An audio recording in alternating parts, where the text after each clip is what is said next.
a special edition where we're encouraging you to ask some questions. Not that we don't ask you to ask questions every week, but this week it's about, we want to be led by you. We're going to do a little bit of a refresher of some of the things that we've spoken about over the last few weeks. And Dr. Alice and Dr. Eribet, as always, will have all the answers to all our questions. And if we always say, if we don't have the answer, we know a man that does, or a woman in our case. So without any further ado, I will hand us over to Dr. Alice. Thank you so much, Dr. Alice. You're welcome. Thank you and good evening, everybody. So today we are going to answer your questions. I have a few questions, so I'm just going to share my slide and then we can discuss them. And then you can add other questions as we go. So I got some questions. I'm just, sorry, 1 minute. It will be live just now. Start from question 1. So frequently asked questions. We asked people to send questions. At least we got a few. So we'll start with those, but you're welcome. So in the last few weeks, we've talked about lots of things, including your breakfast, your dinner, your stomach. What does your stool say about you? What does your breakfast say about you? Talked a lot about things. So it will be nice to hear. I'm always here because of courtesy of Sahara Nutrition by Hiba Araba. So the first question here is, apart from eating healthy, which food can help improve nerve damage, blood vision, female dryness, and fibroids? So when it comes to nutrition, I don't like to prescribe like eat more carrot every day, especially when it is like public health. Now, this is public health because a lot of people who are not here are also going to just listen to this information. Somebody is going to say that. So whenever you tell a patient that, okay, eat more carrots in your diet, we can only do that when you are talking to you. So we can give you the individual, some other things that you have to pay attention to. So we don't just prescribe. For nerves, you do this. But let me give you an example. So nerve damage can be because of maybe uncontrolled blood sugar. That's the one I'm very familiar with because I deal with diabetes. So if you have uncontrolled blood sugar, it can damage your nerves. And that means you have sensitive feet, fingers, and it's all over the place. So the first treatment for that will definitely be controlling the blood sugar. Number one, you have to control your blood sugar to ensure that you are, for us to be able to repair the nerve ending. And then remember, the body eats itself. So the body heals itself. So what does the body need for the body to heal itself? It needs nutrients, and it needs lots of nutrients. So we still have to eat healthy, of course, watching out that we do not increase nutrients that could further damage the nerve cells, especially sugar is bad for you. So in short, just to make it summary, when you're talking about nerve damage, we need certain nutrients. So we need B1 vitamins, which is what we call thiamine group. This one provides your nerves with the energy to function very well. So it means the foods that you'll pay attention to are vitamin B1 foods. So we can always provide you with a list of these foods later. And then vitamin B6, its function in your nerve is to relieve nerve pain and transmit nerve impulses. So we need vitamin B6. So we can provide a list of foods under vitamin B6. And then vitamin B12 regenerates the nerves, protecting them from damage. So most of the time, if you have that problem, you're definitely deficient in the B complex. We call this the B complex nutrients, and especially in vitamin B2, B12, or B1. So in other words, you need to eat the B foods. So your work will be to go and find out what is the list of foods that are high in B1, B6, and B12, plus all the other things you're already doing. Then you make sure that when you're keeping a diary, you have a variety of these foods and they come from everywhere. And of course, usually when you have nerve damage, sometimes we can give you supplements. This is the only times I always recommend supplements when people have nerve damage. And of course, their way of testing this. So the supplements is always the B complex and not like B1, B2, B6, and B12, not separate. Always one supplement that provides all the three, a B complex supplement. Yeah. So that's enough about nerve damage. So blood vision. Why are you having blood vision? When you have high blood pressure, and it is very high, it's not controlled, you'll have blood vision. Blood pressure also damages your eyes, so you can have blood vision. So then you need to check what is the root cause of this problem, the blood vision. Is it the uncontrolled blood pressure? Is it uncontrolled blood sugar? What's the underlying problem? Once you have the underlying problem, nutrition can just support it, but does not treat it. It can support what the doctors call urgent treatment. So you have your main treatment, the root cause of the problem, and then you add nutrition. And when it comes to your eyes and sight, the vitamin A's are the ones that you should really consume. Not really, you still need to eat healthy, you still need to eat sufficient foods, you still need to eat a variety of foods, make sure you're getting all nutrients, but pay attention. Am I getting sufficient vitamin A in my diet? So all the colored fruits, especially the orange colored, your carrots, that's very important for your vision. But remember, the root cause of the problem is a better solution to just managing a symptom. Female dryness. Interesting. I was having this conversation with some friends not too long ago. When women meet, they talk a lot about many things. And some friends say that when they get to a certain age, they're in their late 40s, they feel like they are really dry. And so it's partly related to hormonal. But the other thing that actually also causes, has been associated with female dryness is some sweeteners, those sweeteners we like to eat, those processed things, certain food preservatives for people who took a lot of nitrite in their diet, all these preserved foods, they also experience a lot of dryness. But all in all, for you to improve to improve the lubrication, we need to identify the cause. So is it hormonal? If it's hormonal, it can be treated. If is it just dehydration, not taking your water, not exercising? Because the one thing that I can swear to you by is that if you exercise regularly, you will never suffer from female dryness. But also check your tampons that you use. Sometimes you react to them and they actually cause the dryness, or pads or panty liners. Just change the whole thing and see what works. So usually, again, let's go back to, we have to identify the root cause. Fibroids. This is the one thing that I have actually seen success when it comes to nutrition. So fibroids, nobody actually knows the cause. It can be caused by so many things. People who got their periods early are likely to have very high fibroids.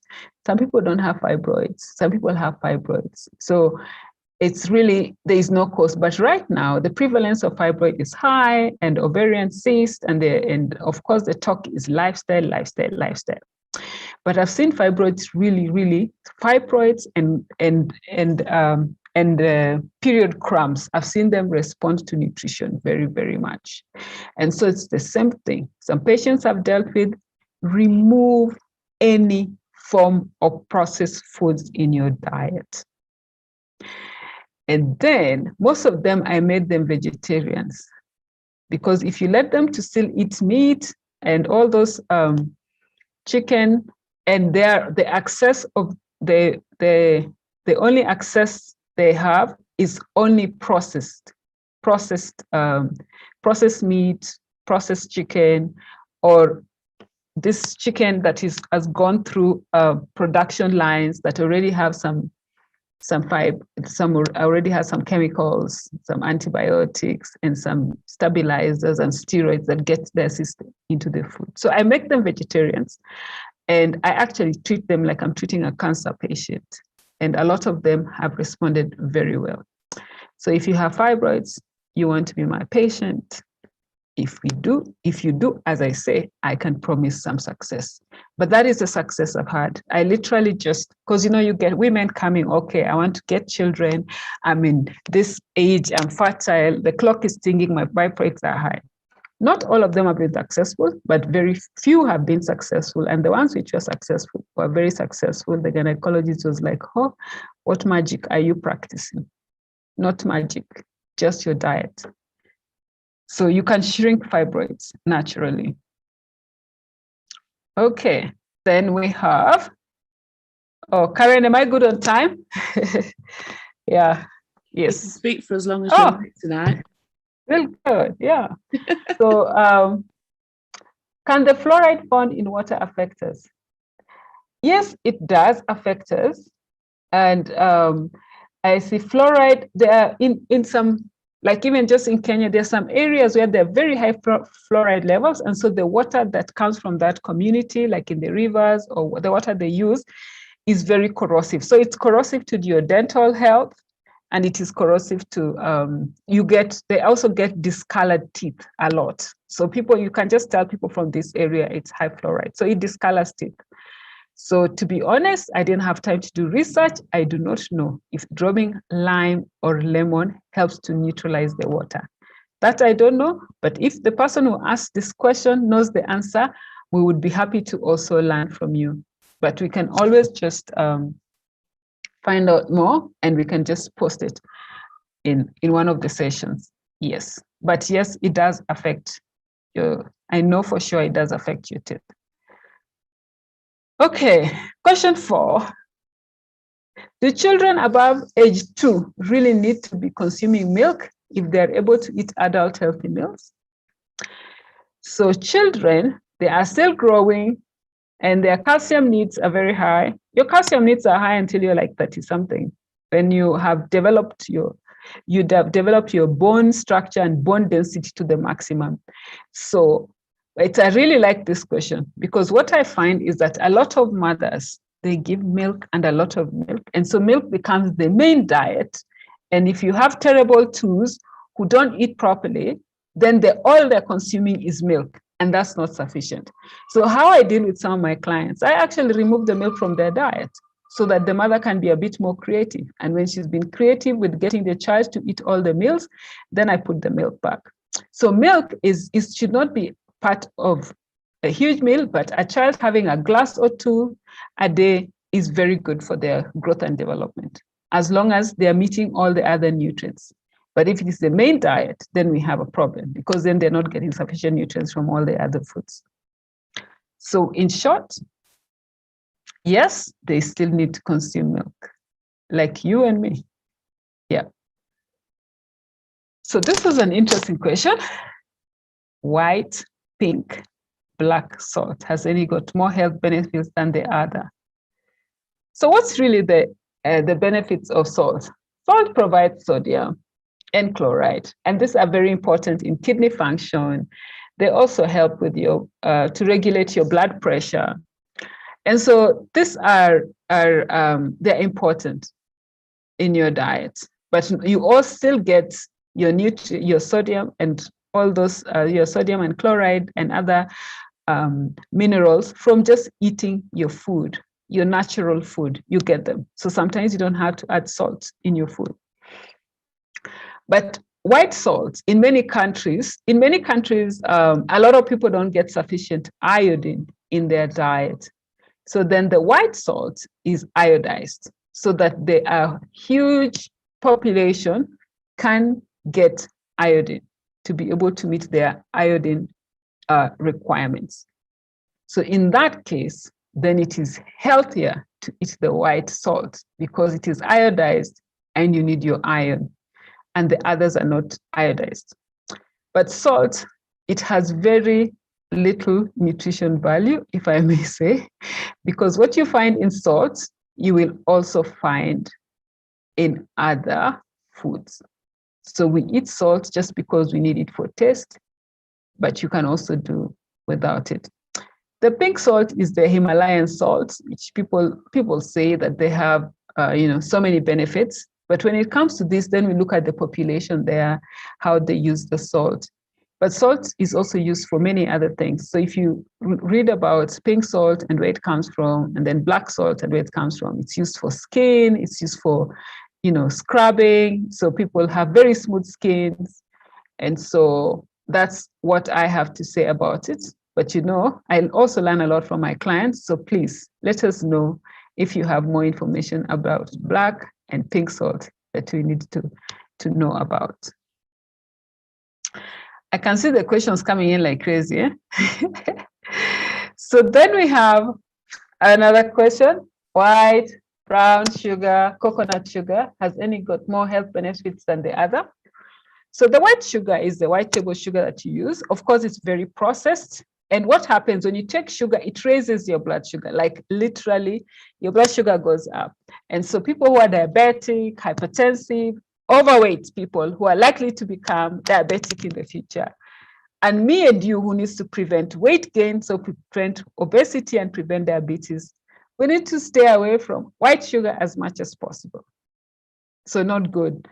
Brown sugar, it depends on the source. But if we talk about where I come from, in Kenya, we live in the city, but you come from a village. So in the village I come from, they actually have a sugar factory. And I used to go there to see how sugar is made.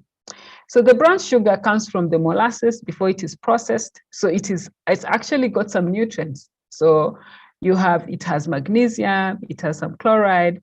So it's actually healthy to use the brown sugar.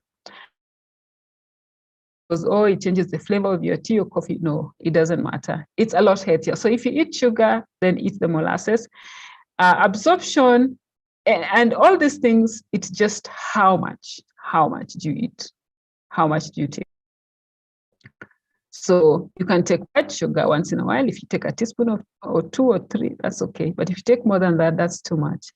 Brown sugar, I mostly use it for baking, but I don't take sugar in my tea. So, but it's got nutrients. It's more healthier than your white sugar. Coconut sugar, I have never heard about it. I have never used it, and I was not able to do any research on it. So this, together with the information about fluoride, we can task Sahara Nutrition to provide more information for you. Alice, can I just make a comment? So, yes, that perception that brown sugar is healthier than white sugar makes people sometimes take that in excess.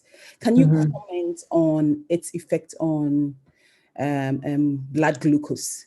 Because my understanding is that honey, white sugar, brown sugar would have the same effect on the blood sugar. Could you just throw some light on that, please? Okay, thank you. I think I did mention, but I'll say again. So when we take sugar, it raises your blood sugar, and a teaspoon of sugar alone can raise your blood sugar by so many units. So when you're diabetic, you'll see it when you do your glucose test. And so also your brown sugar, it does the same. The only difference between white and brown sugar is that it has some nutrients because it's not been it is raw sugar. So it has some nutrients. So you'll take it, but you get some nutrients, but it has the same effect on your blood sugar. When you take a teaspoon of white, a teaspoon of brown, they both raise your sugar at the same level. So at the end of the day, it is how much you take. So if you want to take brown sugar, fine, but how much? If you want to take honey, fine, but how much? And people think that honey is a lot better than sugar. So when you compare the sugar, what we are actually looking at is what is the impact on your blood sugar levels. And remember, when you take a lot of sugar and you're not diabetic, you're going to increase what you call your insulin response index, because every time you take sugar, the blood sugar goes up. Insulin is produced to put the sugar into the cells. So insulin is the key that opens the cell so that your body can utilize the sugar. So if you keep taking a lot of sugar, always your insulin response index goes higher and higher and higher, like your body overproduces insulin. And then the next time, a few years' time, the body will be tired of producing insulin. There'll be no insulin to utilize the sugar, and you will be diabetic.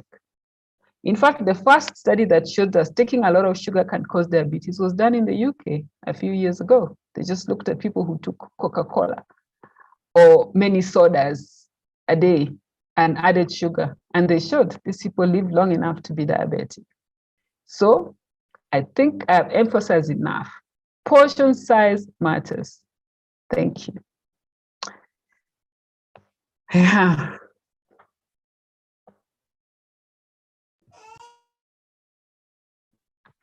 So we have questions from I see a lot of questions or their comments. So do you want to read, or should I go up and down and look for them? Okay.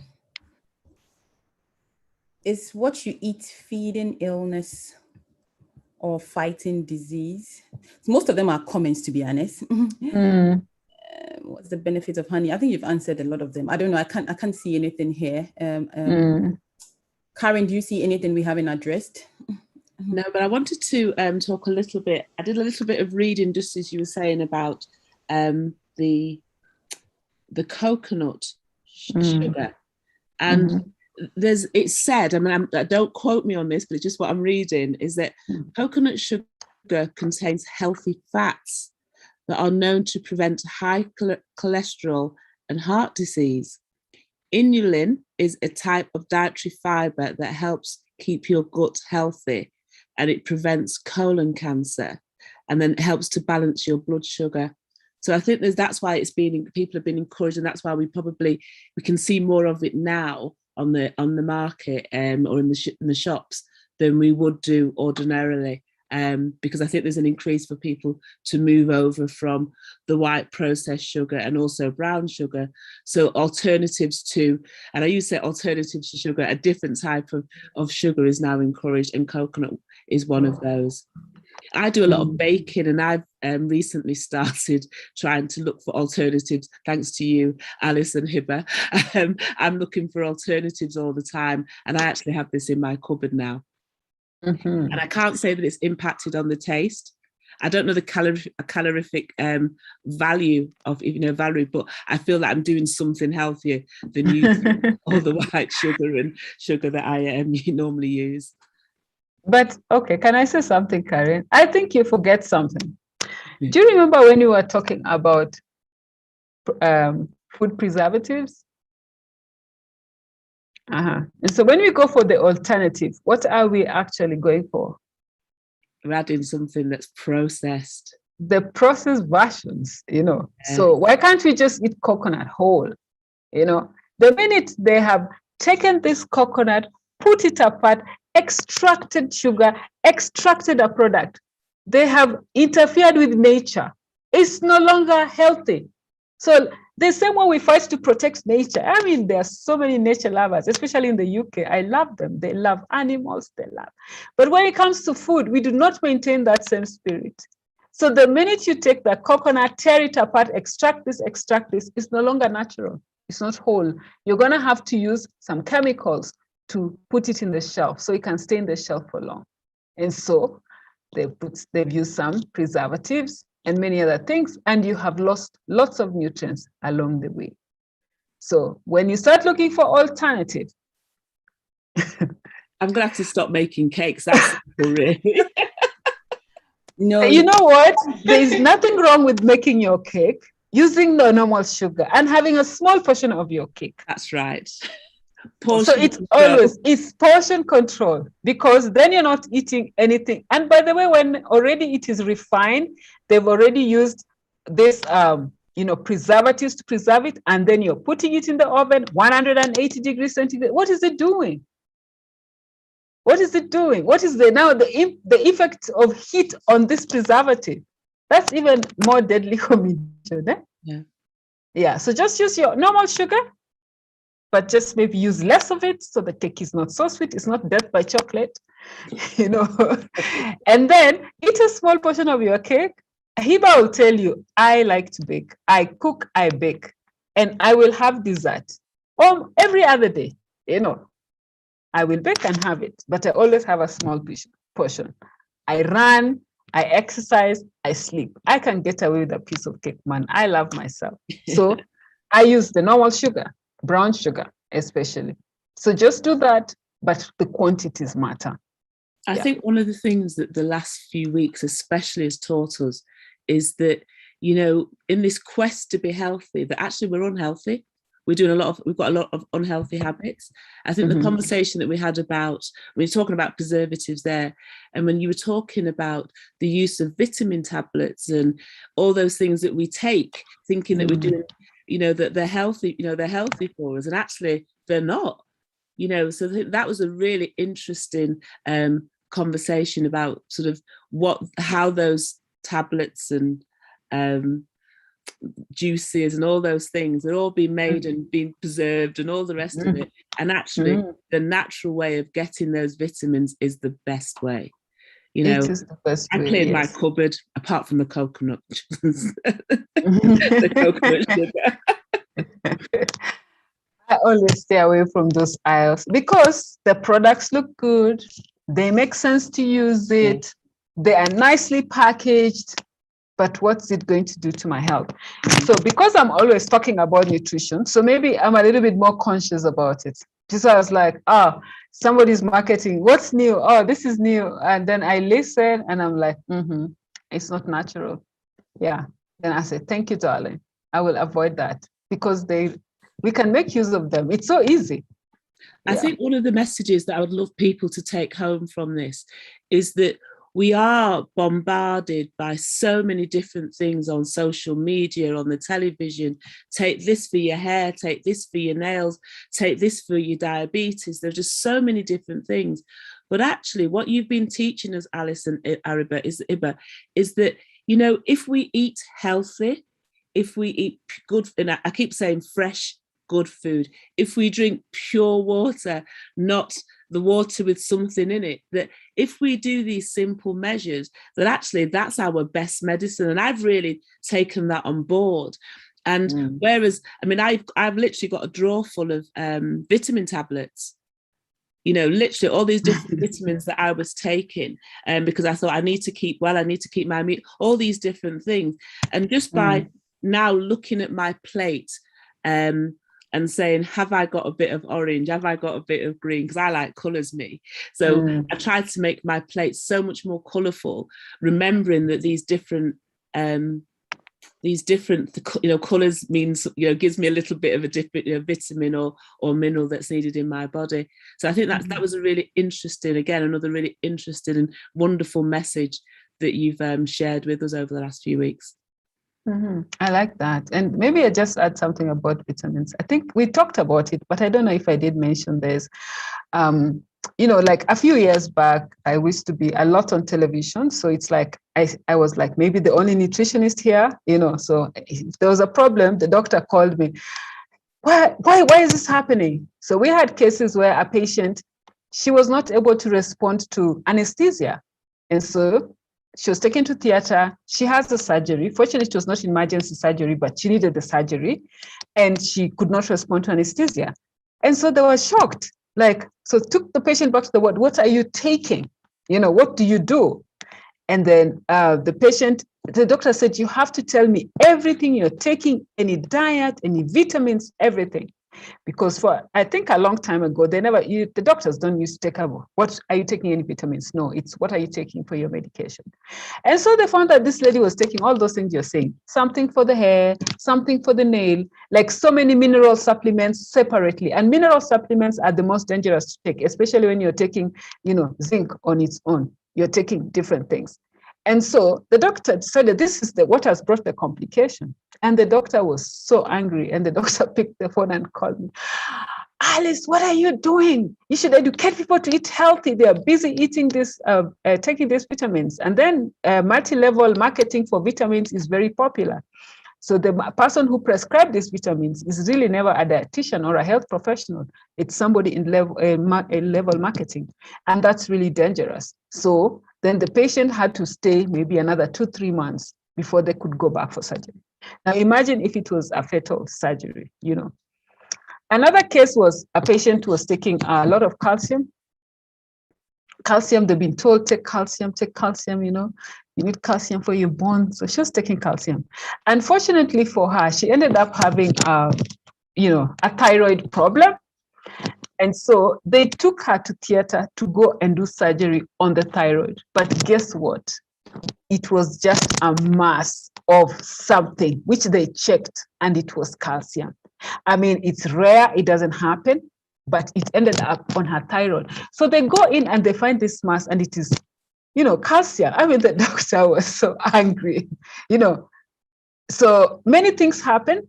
And I think I mentioned last time something like zinc. When you take zinc and you take more than you need, zinc binds iron, so you end up being iron deficient. In fact, during this COVID time, I found that they were prescribing really high doses of zinc. And I was like, do you guys know what zinc does? Let's go back to the table, So it binds iron. So then you end up having iron deficiency. So a lot of women who take vitamins are likely to be iron deficient. In fact, the anemia, it's almost like every sixth woman is anemic, because, and I can say it's because of all the things that we are taking. So yeah, so don't just take these vitamins. Yeah. Sometimes you need them, but not always.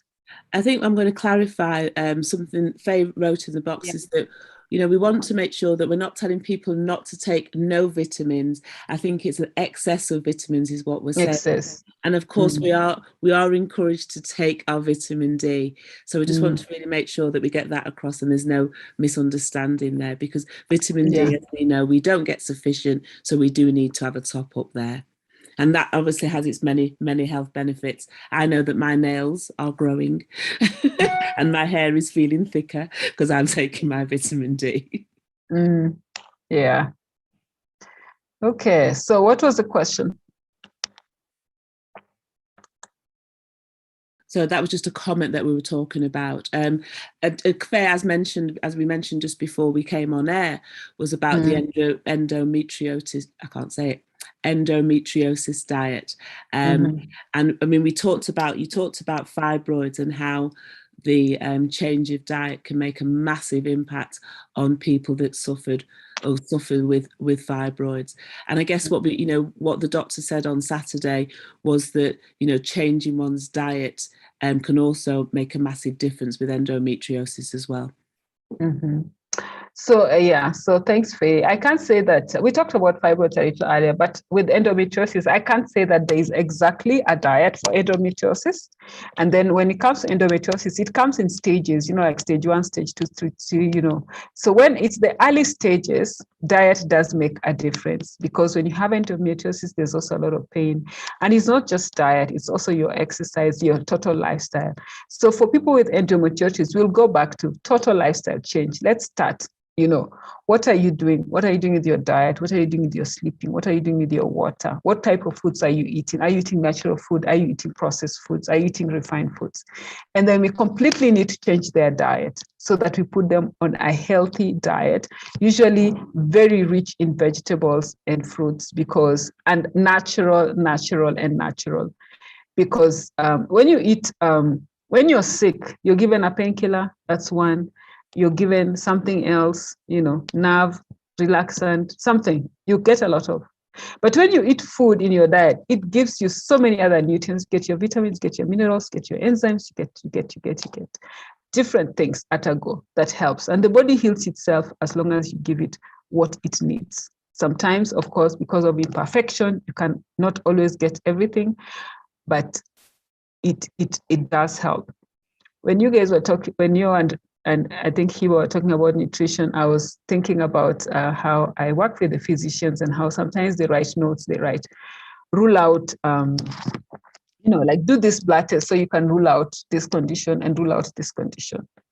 And so even for all of us, let's eat healthy so we can always rule out nutrition, So when they go back, when you have a condition, they're like, rule out nutrition because this person eats healthy. Rule out fatigue or sleeping problem because they sleep. Rule out dehydration because they hydrate. So let's rule out nutrition when you are sick so that I can identify the real problem. And so when it comes to treating your, managing your diet for all these conditions, we have to identify the root problem of the root cause of the problem, and then go on to manage. But eating healthy benefits everybody. But I can't say there's a specific nutrient that you have to eat for your endometriosis. It's applying all those principles we've been talking about here. Yeah.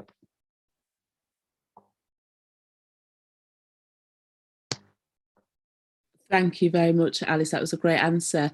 And I think what we're just sort of re-emphasizing, it's like going back to basics, isn't it? Especially if you are not well or you have some other health issues, that the first thing to start with is getting that diet right. And you know, one of the things that you've drummed home to me is about the natural foods, and I mentioned it before, but it's being very mindful how unnatural. I think just when you talked about the sugar before, I thought I was doing something healthy. You saw me put my hand to my head because I thought, oh, and I thought actually I hadn't even thought about that being processed. So we really do have to be mindful of what we think or what we're eating and what we're consuming. You know, what we put on our bodies also. You know, that's so important. So thank you for sort of just reminding us over and over again how important that is. And you know, you have to just go back to identify where the problem is and look into your diet, like you said. But I wanted to give you an experience. So maybe 3 months back, I had a reaction. So I was scratching, like I was itching my arms and my thighs. I was itching. I went to the doctor. I had they were calling them wheals. So the doctor says this is environmental. So we have to identify the root cause. And he says, you're always telling people identify the root cause. So go back and identify. Change detergents. You know, I had used a cloth softener. I changed it. Okay, it got better. A few days later, it was back. I washed all my clothes. I cleaned the house with jig up and down, all the walls, everything, carpet, name it, everything. Nothing. But you know what the problem is? So it was just, when I was young, I could never use all this kiddie stuff. They had to use some really mild soap, which is used to wash plates. So it was my lotion, which I use shea butter. I mix it with some very, really not high-tech lotion. And I like to use shower gels. You know, that was a problem when I removed it. The doctor said, just change everything. So I was thinking about my diet, the environment, and not the cosmetics. And so it was some shower gel that I used and the lotion that I was using. When I stopped those, it stopped. So the explanation is maybe I've gone back to my childhood. They used to use that mild soap for washing plates. So that's what I'm using now. And I can't use anything with a scent, just like that, you know. So it can happen. So you always have to identify the root cause. Yeah. That's really, I've got a couple of questions, but I think I want to just pick up on that point, Alice, and that, you know, our body changes, you know, the way we react to things changes, especially as women. You know, we go through different stages in our lives and our body, you know, reacts to that. So I think what you said there is that, you know, an example of that potentially or possibly happening to others too. Thank you. So I've got a couple quick questions. What food is good for pain relief? Is there such a food? What foods can aid with sleep? And what are the mainstays of an anti-inflammatory diet? I know, just to challenge you, Alice. Okay, interesting. So pain management. So still, I don't know if we talked about pain the last time we were talking about joint, but I'll just talk very little. Maybe we can research another time and just talk about pain and nutrition. But just like we've been saying about all these conditions, we can't say it's exactly this diet. Eat this diet and you'll be fine. But people who have chronic pain, maybe from cancer or what, we manage them like, you know, you manage pain and people with pain and like you may manage both cancer. But what I know for sure, and this is what I've seen in my experience working with patients, is when people have arthritis and they get that arthritic pains, if they are just hydrate very well and remove dairy from their diet, and I'm just talking about arthritic patients, then studies have shown that, you know, if you remove dairy from their diet, it creates an impact. So just making sure they are well hydrated actually reduces the pain. So when it comes to pain, there's a lot about pain. Is it arthritic pain? Is it pain related to cancer? Is it pain related to an injury? because it's also during when it's cold, you feel more pain. When it's hot, you're fine. So then we have to really go back to what's the root cause of the problem, but then always rule out diet. If you're practicing healthy diet and you still have pain, you're sleeping, you're hydrating, you remember those, I think there's 6 things we talk about, the free, FR, 3 E's, and an S. Free of toxins, identify toxins in your diet, remove them, rehydrate, eat healthy, exercise regularly, have enough rest, and treat stress management, So, so still, we still leave you with, we need to know more about what type of pain it is, but rule out nutrition, and then the rest can be managed. Ruling out nutrition means, and lifestyle means that you're practicing healthy lifestyle. Yes. So you said pain relief. What foods aid to sleep? We know that milk aids to sleep, but remember what you talked about some time back, we were talking about the amount of food you eat. So we have two hormones that compete in the evening. We have serotonin levels, which comes from eating a lot of food. So this goes up. When it is up, your melatonin levels, which is what helps you sleep, which should be high, is lower. So for you to make sure your melatonin levels are higher so that you get better sleep, you need to eat very early in the evening, and you need to avoid things like that that are digested for a long time, like your animal proteins. You can avoid them at night. So it's not a particular food that will make you sleep, but it's your habit that will improve your sleep. And then, what is the main source of anti-inflammatory diet? So anti-inflammatory, people ask that question a lot, but it's usually it will just, if I tell you the list, you'll just, you'll be like, okay, that's everything I eat. But one of the things I did I studied fatty acids for my PhD, and really, like omega-3 fatty acids have been known to be very, very good anti-inflammatory supplements, Yeah. So those are some of the supplements that I can prescribe. But also, you get different inflammatory markers from different foods. You get them from your tomatoes. So you get them from your red fruits and vegetables. You get them from your green fruits and vegetables. So in other words, if you're going to benefit from anti-inflammatory, then it means you need to eat some of these foods raw for you to get your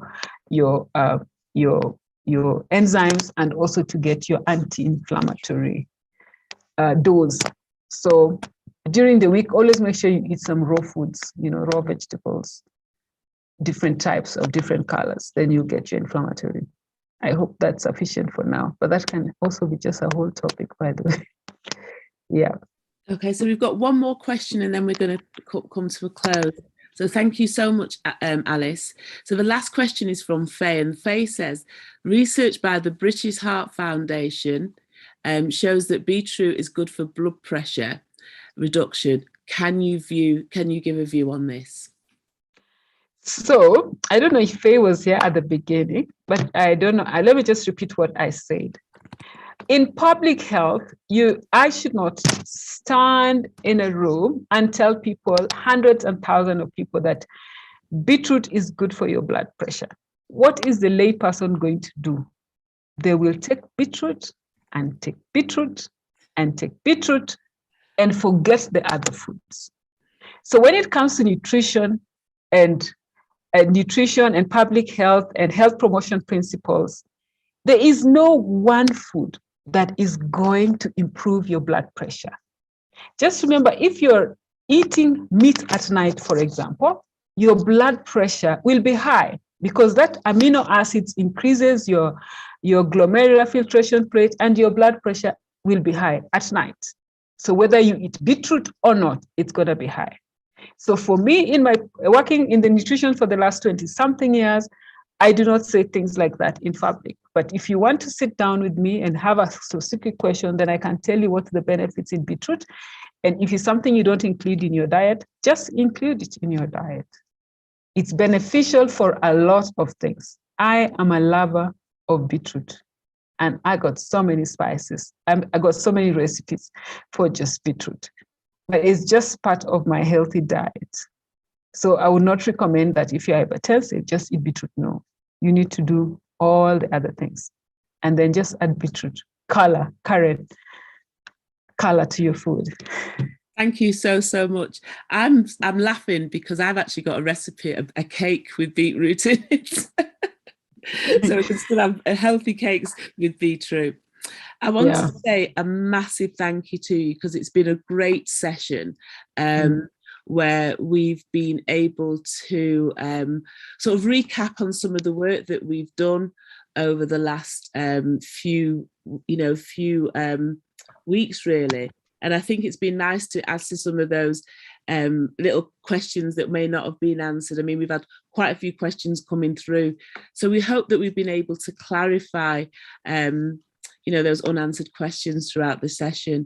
Unfortunately, Orlando isn't able to join us tonight, and hence that's why we've been able to to extend the nutrition half hour to nearly an hour. So I want to say thank you, a very special thank you to Alice for tonight. Thank you, Hariba, for also helping with the questions. And I'm looking forward to seeing you all again very, very soon. Thank you. On Saturday, we have our health hour, as always. So does somebody want to say something? I thought somebody said something. Okay. No, I said thank you. Oh, bless you. Thank you very much. So I want to remind everybody on Saturday, we have the health hour, and I'm just going to make sure I get the right information. Just bear with me. So health hour is on Saturday at 11 o'clock till 12:15, and as always, it's a really interesting subject matter, and I'm just going to get the right one for you. Bear with me. This week we are talking about all about hypertension. Thank you. Hypertension. Thanks. High blood pressure.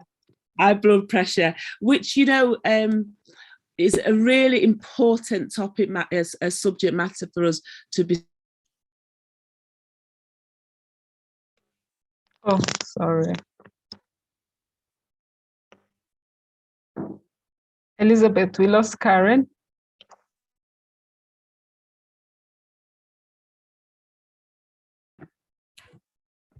Elizabeth? Hi. Ofe? She'll try to join back on.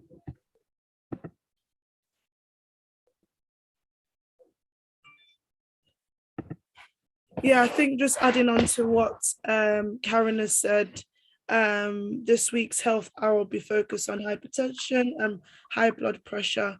And as we can all attest to, our people in our community really go through, issues such as that. And I think it's very important if everyone can definitely join in the session on Saturday. We all know at least maybe one or two people that actually have high blood pressure within our families, our close circles. And I think it's very important if we can have family, friends, colleagues join in on the session on Saturday. So yeah, please do feel free to register. It's the same Zoom link we normally use. And for those that are new, just feel free to register on the link that is being advertised. And let's come along and learn together as a community. We also have the save the date for our Black History Month flagship event, which will actually be our first return to face-to-face event that will be coming up at the ending of September, and we've already started to advertise that. And that's another way as well to get together as a community, especially after the year that we've had. So feel free to start to register. And that would be really good to see some of your lovely faces there. I know Karen's just joined back on now. I don't know if she has any final words before we end the meeting. I just wanted to apologise to everybody for my computer just crashed. But thanks to technology, I've got another device. So I've got a different background now. But yes, I just wanted to say thank you everybody for joining us, and we look forward to seeing you all very, very soon. Take care and God bless. Bye-bye. Bye. Bye.